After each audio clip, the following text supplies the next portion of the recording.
A few minutes later. An hour in the commute.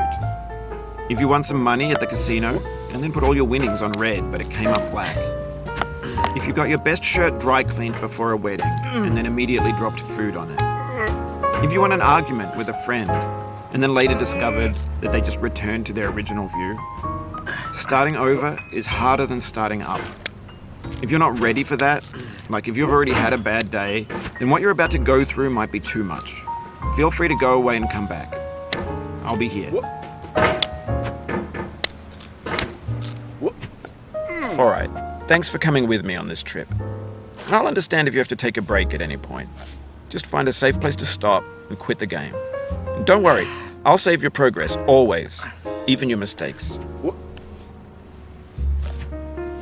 This game is a homage to a free game that came out in 2002, titled It was known at the time as the father of B games. And B games are rough assemblages of found objects.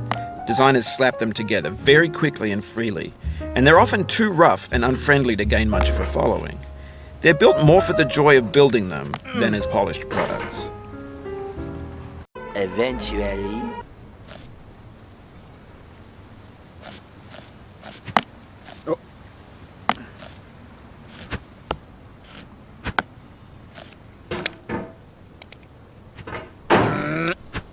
In a certain way, Sexy Hiking is the perfect embodiment of a B game.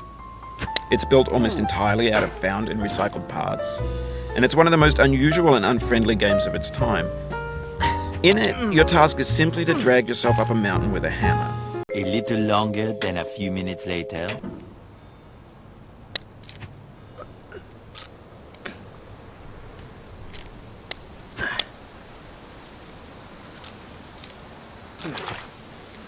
The obstacles in Sexy Hiking are unyielding, and that makes the game uniquely frustrating. But I'm not sure Jazzuo intended to make a frustrating game.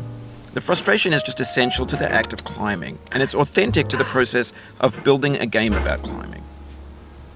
A funny thing happened to me as I was building this mountain. I'd have an idea for a new obstacle, and I'd build it, test it, and it would usually turn out to be unreasonably hard. But I couldn't bring myself to make it easier. It already felt like my inability to get past the new obstacle was my fault as a player rather than as a builder. Imaginary mountains build themselves from our efforts to climb them, and it's our repeated attempts to reach the summit that turns those mountains into something real. When you're building a video game world, you're building with ideas, and that can be like working with quickset cement. You mold your ideas into a certain shape that can be played with, and in the process of playing with them, they begin to harden and set until they're immutable, like rock. And at that point, you can't change the world. Not without breaking it into pieces and starting fresh with new ideas.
Oof, sorry about that.